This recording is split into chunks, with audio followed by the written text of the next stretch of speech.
Hi friends, welcome to Jamesh show. ഫോട്ടോകൾ ഇനി ചിത്രങ്ങളായല്ല മുഴുവൻ രൂപത്തിലുള്ള 3D പ്രിന്റുകളായിട്ടാണ് ഇനി വീടുകളിൽ അലങ്കരിക്കാൻ പോകുന്നത്.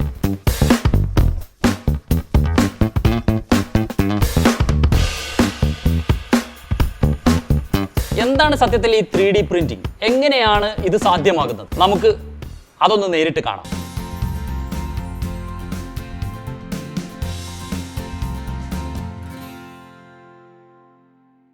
പണ്ടൊക്കെ നമ്മളൊരു വീട്ടിലേക്ക് കയറി ചെല്ലുമ്പോൾ വീടിൻ്റെ പൂമുഖത്ത് കൊലായിൽ ചുമരിൽ ഒരുപാട് ബ്ലാക്ക് ആൻഡ് വൈറ്റ് ചിത്രങ്ങൾ പ്രിൻ്റ് അടിച്ചു വെച്ചിട്ടുള്ളത് നിങ്ങളെല്ലാവരും ശ്രദ്ധിച്ചിട്ടുണ്ടാവും. പലർക്കും ഓർമ്മയുണ്ടാവും. നമ്മളുടെ ഓരോരോ സിറ്റുവേഷൻസിലെയും നമ്മളുടെ റിട്ടയർമെൻറ്റ് പിക്ചേഴ്സ്, അതുപോലെ മരിച്ചുപോയവരുടെ പോർട്രേറ്റ്സ്, പിന്നെ വെഡ്ഡിങ്, പുതിയ കപ്പിൾസിൻ്റെ കപ്പിൾ ഫോട്ടോസ്, കുട്ടികളുടെ ചിത്രങ്ങൾ, അങ്ങനെ നമ്മൾ ജീവിതത്തിൽ എടുക്കുന്ന എല്ലാ ഫോട്ടോകളിൽ നിന്നും ഒരു ഫോട്ടോ എൻലാർജ് ചെയ്യുകയും ഫ്രെയിം ചെയ്യുകയും വീടിൻ്റെ ചുമരിൽ അത് പ്രദർശിപ്പിക്കുകയും ചെയ്യുന്ന ഒരു രീതി നമ്മളുടെ ഇടയിൽ ഉണ്ടായിരുന്നു. അതുകൊണ്ട് തന്നെ സ്റ്റുഡിയോക്കാർക്കൊക്കെ എല്ലാ സമയത്തും അത്തരം വർക്കുകൾ ഉണ്ടായിരുന്നു. പക്ഷെ പിന്നീട് ആൽബംസ് രംഗപ്രവേശം ചെയ്തു.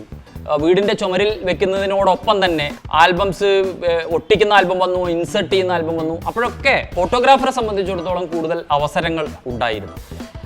പക്ഷെ പിന്നീട് അത് ബ്ലാക്ക് ആൻഡ് വൈറ്റിൽ നിന്ന് കളറിലേക്ക് മാറി.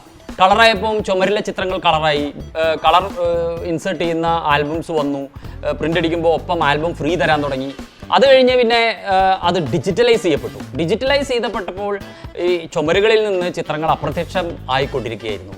ഇതുപോലെ ഡിജിറ്റലൈസ് ചെയ്യപ്പെട്ട ചിത്രങ്ങൾ നമ്മൾ പലപ്പോഴും ഇപ്പോൾ സൂക്ഷിക്കുന്നത് സത്യം പറഞ്ഞാൽ സോഷ്യൽ മീഡിയയിലാണ്. നമ്മൾ ഫേസ്ബുക്കുകളിൽ അല്ലെങ്കിൽ ഇൻസ്റ്റാഗ്രാമിലൊക്കെ അപ്ലോഡ് ചെയ്യപ്പെടുന്ന ചിത്രങ്ങൾ വർഷങ്ങളോളം അവിടെ സൂക്ഷിക്കപ്പെടുന്നുണ്ട്.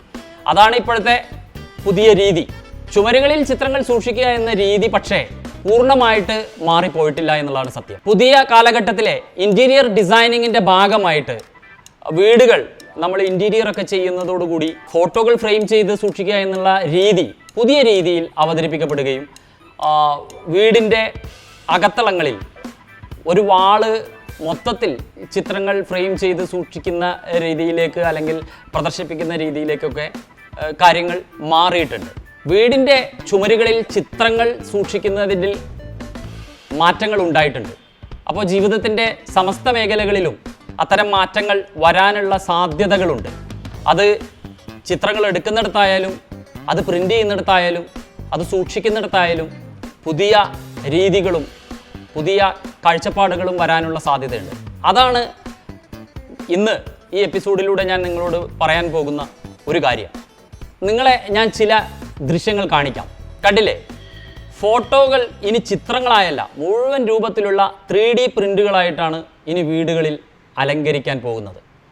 എന്താണ് സത്യത്തിൽ ഈ 3D പ്രിൻറ്റിംഗ്? എങ്ങനെയാണ് ഇത് സാധ്യമാകുന്നത്? നമുക്ക് അതൊന്ന് നേരിട്ട് കാണാം.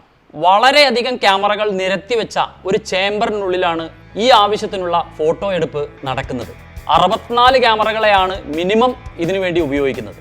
ഈ ക്യാമറകൾ ഒപ്പിയെടുക്കുന്ന ഫോട്ടോകൾ പ്രത്യേക സോഫ്റ്റ്വെയർ ഉപയോഗിച്ച് ആംഗിൾ അനുസരിച്ച് പരസ്പരം കൂട്ടിയോജിപ്പിക്കുമ്പോൾ അതിൻ്റെ 3D രൂപം കമ്പ്യൂട്ടർ സ്ക്രീനിൽ തെളിയുകയാണ്. ഇതുവരെ പണി എളുപ്പമാണ്. ഇനി അത് എങ്ങനെ പ്രിൻ്റ് ചെയ്ത് എടുക്കാമെന്നതാണ് ചലഞ്ച്.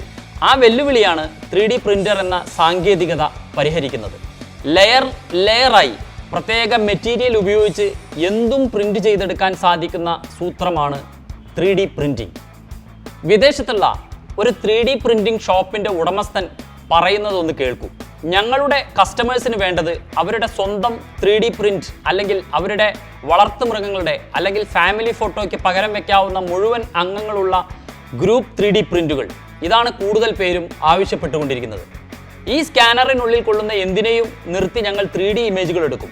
അതൊരു ഫയലാക്കി കൺവേർട്ട് ചെയ്ത ശേഷം 3D ഫിഗറിംഗ് ചെയ്യും. സ്പോർട്സിലെ ഇഷ്ടപ്പെട്ട നിമിഷം പകർത്തുന്നവരുണ്ട്.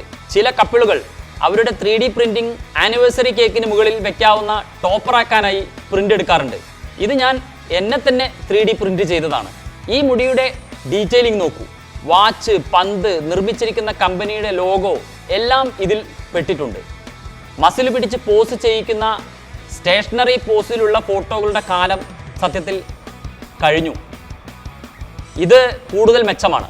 ഇതെല്ലാം സംഭവിക്കുന്നത് ഈ ചെറിയ ചേംബറിനുള്ളിലാണ്. വരൂ നമുക്ക് അതിൻ്റെ ഉള്ളിൽ കയറി നോക്കാം. 10 അടി വീതി, 8 അടി ഉയരം, അതാണ് ഈ ഫോട്ടോ ബൂത്ത്. ഞങ്ങളിതിനെ ഡ്യൂപ്ലിക്കേറ്റർ എന്ന് വിളിക്കും. 66 ചെറിയ ക്യാമറകളാണ് ഇതിനകത്തുള്ളത്. എല്ലാ ക്യാമറകളും ഒന്നിച്ച് കണ്ടു തുറക്കുകയും ആ ക്യാപ്ചർ, അതായത് 66 ചിത്രങ്ങൾ ഒന്നിച്ച് പ്രത്യേക സോഫ്റ്റ്വെയറിൽ തുന്നിച്ചേർത്ത് കൃത്യമായ 3D ഇമേജ് രൂപപ്പെടുകയും ചെയ്യും. ഇപ്പോൾ നമുക്ക് എൻ്റെ തന്നെ ഒരു ചിത്രം പകർത്താം. ഞാനിവിടെ ഇങ്ങനെ നിൽക്കുന്നു, ക്ലിക്ക് ചെയ്യുന്നു. 66 ഇമേജുകളും നിങ്ങൾക്ക് ഇവിടെ കാണാം. നമുക്കെല്ലാം ഓക്കെ അല്ലേ എന്ന് ഡബിൾ ചെക്ക് ചെയ്യാൻ ഇവിടെ സാധിക്കും. ഇതൊക്കെയാണ് പ്രിൻ്റ് ചെയ്തു വരുന്ന ഇമേജുകളുടെ സ്റ്റാൻഡേർഡ് സൈസ്.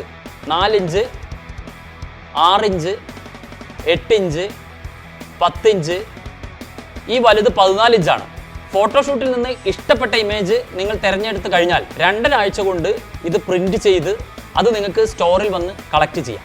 ഇത് ഫോട്ടോഗ്രാഫർമാർക്ക് ഭാവിയിൽ ഉപയോഗിക്കാവുന്ന പുതിയ ഒരു രീതിയാണ്, അല്ലെങ്കിൽ ടെക്നോളജിയാണ്. നേരത്തെ നമ്മൾ പറഞ്ഞല്ലോ വീടിൻ്റെ ചുമരിലെ ചിത്രങ്ങളെക്കുറിച്ചൊക്കെ. ചിലപ്പോൾ ഭാവിയിൽ നമ്മൾ വീടിൻ്റെ ചുമരുകളിൽ കാണുന്നത്, അല്ലെങ്കിൽ വീടിൻ്റെ ഷെൽഫുകളിൽ കാണുന്നത് ചിത്രങ്ങളായിരിക്കില്ല. നമ്മളുടെ തന്നെ 3D പ്രിൻ്റ് ചെയ്യപ്പെട്ട കുടുംബ പ്രിൻ്റുകളോ, അല്ലെങ്കിൽ നമ്മളുടെ കുട്ടികളുടെയൊക്കെ ചിത്രങ്ങൾ, അല്ലെങ്കിൽ ചിത്രങ്ങൾക്ക് പകരം അതിൻ്റെ 3D പ്രിൻ്റ് വേർഷൻ ആയിരിക്കാം. ഏതെങ്കിലും 5-6 ഡിസൈനുകളിൽ നിന്നും ഒരെണ്ണം കഷ്ടപ്പെട്ട് ഇഷ്ടപ്പെടണോ, അതോ ചുങ്കത്തിലെ ഒത്തിരി ഡിസൈനുകളിൽ നിന്നും ഇഷ്ടപ്പെട്ടത് സ്വന്താക്കണോ? Designer bridal collections by Chunga jewellery. നിങ്ങൾ ശ്രദ്ധിച്ചിട്ടുണ്ടാവും, ഈ അടുത്ത കാലത്ത് ഒരു വളരെ വലിയ ധനികൻ അദ്ദേഹത്തിൻ്റെ വീട് താമസിക്കുന്ന ചടങ്ങിൽ വർഷങ്ങൾക്ക് മുമ്പ് മരിച്ചുപോയ ഭാര്യയുടെ മെഴുകു പ്രതിമ സ്ഥാപിച്ചുകൊണ്ട് ചടങ്ങിന് വന്നവരെ മുഴുവൻ ഞെട്ടിച്ചത്. ഇന്ന് അത് ചെയ്യുക എന്ന് പറയുന്നത് വളരെ എക്സ്പെൻസീവ് ആയിട്ടുള്ള ഒരു കാര്യമാണ്. പക്ഷേ ടെക്നോളജി കൂടുതൽ വലുതാവുന്നതോടുകൂടി 3D പ്രിൻറ്റിംഗ് നമ്മളുടെ ലൈഫ് സൈസിലേക്ക് പ്രിൻറ്റിംഗ് ചെയ്യാവുന്ന രീതിയിലേക്ക് പ്രിൻറ്റിംഗ് മെഷീനുകൾ വരുന്നതോടുകൂടി ഇതെല്ലാം വളരെ സാർവത്രികമാവുകയും ഭാവിയിൽ നമ്മളുടെ കുട്ടികൾ അവരുടെ ചിത്രങ്ങൾ, അല്ലെങ്കിൽ അവരുടെ ക്ലാസ് ഫോട്ടോസ് പകരം അവരെല്ലാവരും ഒന്നിച്ചിരിക്കുന്ന ഒരു 3D പ്രിൻറ്റഡ് ക്ലാസ് ഫോട്ടോ, അല്ലെങ്കിൽ പ്രിൻറ്റഡ് വേർഷൻ ആയിരിക്കാം വീട്ടിലേക്ക് കൊണ്ടുവരുന്നത്. ആ കാലം അത്ര വിദൂരത്തൊന്നുമല്ല.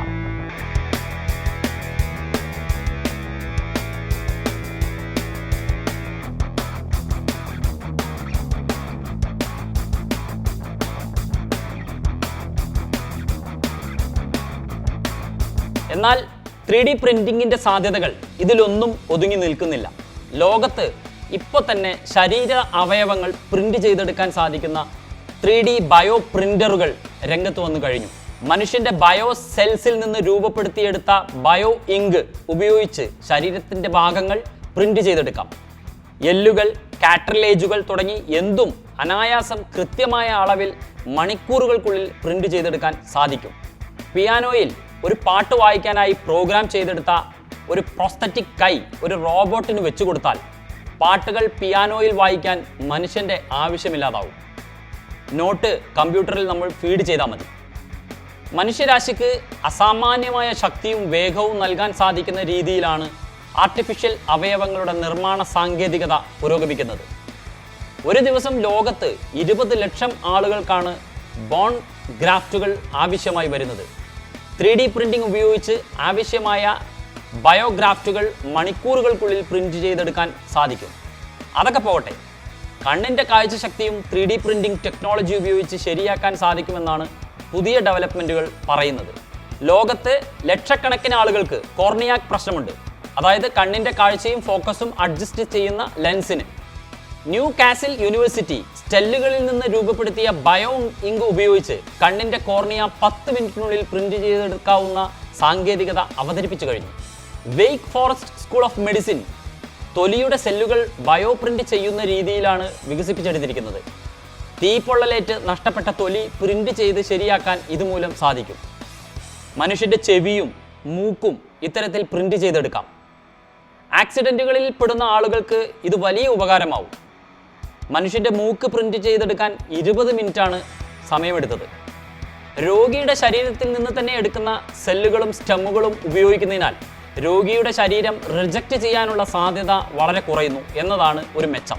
ഇത്തരത്തിൽ വളർത്തിയെടുത്ത ലിവർ പാച്ചസ് പ്രിൻറ്റ് ചെയ്ത് വെക്കുന്നതിലൂടെ ലിവർ ട്രാൻസ്പ്ലാന്റ് ആവശ്യമായ രോഗിക്ക് ആ ശസ്ത്രക്രിയ നടക്കുന്നതുവരെ താൽക്കാലികമായിട്ട് പിടിച്ചു നിൽക്കാനാകും.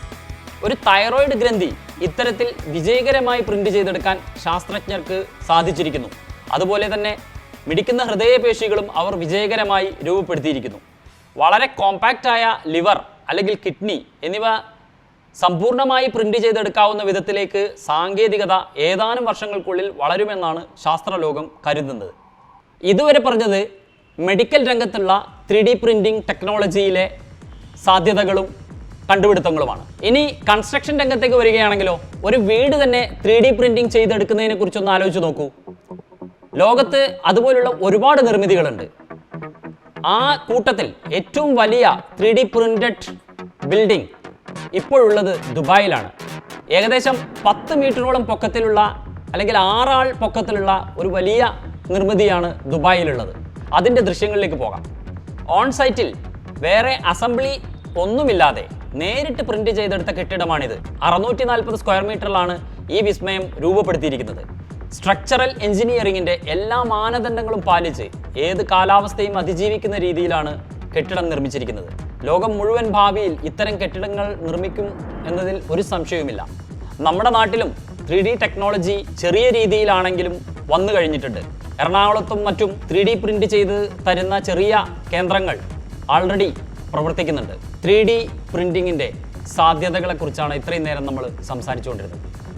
ഒരു ഫോട്ടോഗ്രാഫർ എന്ന അർത്ഥത്തിൽ മിനിയേച്ചർ മീ എന്ന് പറയുന്ന അല്ലെങ്കിൽ 3D മിനിയേച്ചേഴ്സ് പ്രിന്റ് ചെയ്യുന്ന സാങ്കേതികത നമ്മളുടെ നാട്ടിലേക്കും വളരെ വൈകാതെ തന്നെ എത്തുമെന്ന് നമുക്ക് പ്രതീക്ഷിക്കാം. സത്യത്തിൽ നമ്മൾ നേരത്തെ പറഞ്ഞ പോലെ 64 ക്യാമറകൾ ഉപയോഗിച്ച് ഒരു ചേംബറിനകത്ത് നിന്ന് ഷൂട്ട് ചെയ്യുന്ന പോലെ തന്നെ മറ്റ് ചില സാങ്കേതികതകളും ഇതിനു വേണ്ടി ഉപയോഗിക്കാറുണ്ട്. 64 ക്യാമറകൾ ഉപയോഗിക്കുന്ന ചേംബറിൽ മോഡൽ ഒരനക്കവും കൂടാതെ നിന്നിട്ട് 64 ക്യാമറകൾ ചുറ്റുപാടിൽ നിന്നും എടുക്കുന്ന ചിത്രങ്ങൾ ഒന്നിപ്പിക്കുകയാണെങ്കിൽ, മറ്റൊരു രീതി കറങ്ങുന്ന ഒരു പ്ലാറ്റ്ഫോമിൽ മോഡലിനെ പ്രതിഷ്ഠിക്കുകയും ക്യാമറ ഒരു സോഫ്റ്റ്വെയറിൻ്റെ സഹായത്തോടു കൂടി തുടർച്ചയായി ചലിപ്പിച്ച് മോഡലിൻ്റെ ശരീരത്തിൻ്റെ അല്ലെങ്കിൽ മോഡലിൻ്റെ എല്ലാ ഭാഗത്തു നിന്നും ചിത്രങ്ങൾ പതിപ്പിക്കുകയും അത് ഒരു സോഫ്റ്റ്വെയറിൻ്റെ സഹായത്തോടു കൂടി ഒന്നിപ്പിച്ച് 3D പ്രിന്റിംഗ് ചെയ്യുന്ന രീതിയും നിലവിലുണ്ട്. എന്തായാലും 3D പ്രിന്റിങ്ങിലൂടെ നമ്മളുടെ മിനിയേച്ചറുകളെ, നമ്മളുടെ മിനി മീകളെ നമ്മളുടെ വീട്ടിൻ്റെ അകത്തളങ്ങളിൽ, നമ്മളുടെ ഷെൽഫുകളിൽ കാണുന്ന കാലം അതിവിദൂരമല്ലാത്ത ഭാവിയിൽ നമുക്ക് പ്രതീക്ഷിക്കാം. ജമേഷ് ഷോയിലൂടെ ഇതുപോലുള്ള പുതിയ വിശേഷങ്ങളുമായിട്ട് നമുക്കിടക്ക് കാണാം. ഈ എപ്പിസോഡ് ഇവിടെ തീരുകയാണ്. നിങ്ങളെല്ലാവരും ഈ വീഡിയോ ഷെയർ ചെയ്യണം. അതിൻ്റെ പുറമെ നിങ്ങൾക്ക് ചെയ്യാനുള്ള മറ്റൊരു കാര്യം, ജമേഷ് ഷോയുടെ ഫേസ്ബുക്ക് പേജ് ലൈക്ക് ചെയ്യുകയും യൂട്യൂബ് ചാനൽ സബ്സ്ക്രൈബ് ചെയ്യുകയും ചെയ്യണം. അതുപോലെ തന്നെ ഇൻസ്റ്റാഗ്രാമിൽ നമ്മളുടെ പേജുണ്ട്, ജമേഷ് ഷോ എന്ന് പറയുന്ന പേജുണ്ട്. അത് നിങ്ങൾ എല്ലാവരും ഫോളോ ചെയ്യണം. നിങ്ങളുടെ അഭിപ്രായങ്ങളും നിർദ്ദേശങ്ങളും കമൻ്റായിട്ട് യൂട്യൂബിലും ഫേസ്ബുക്കിലും ഇൻസ്റ്റയിലും ഒക്കെ ഞങ്ങൾ പ്രതീക്ഷിക്കുന്നു. പുതിയ വിശേഷങ്ങളുമായി, പുതിയ സെലിബ്രിറ്റി ഇൻ്റർവ്യൂസുമായി, യാത്രകളുമായി, ടെക്നോളജി വീഡിയോകളും ക്യാമറ റിവ്യൂസും അൺബോക്സിങ്ങും ഒക്കെയായി ജമേഷ് ഷോ നിങ്ങൾക്ക് വേണ്ടി വീണ്ടും വരും. അതുവരെ തൽക്കാലത്തേക്ക് ബൈ.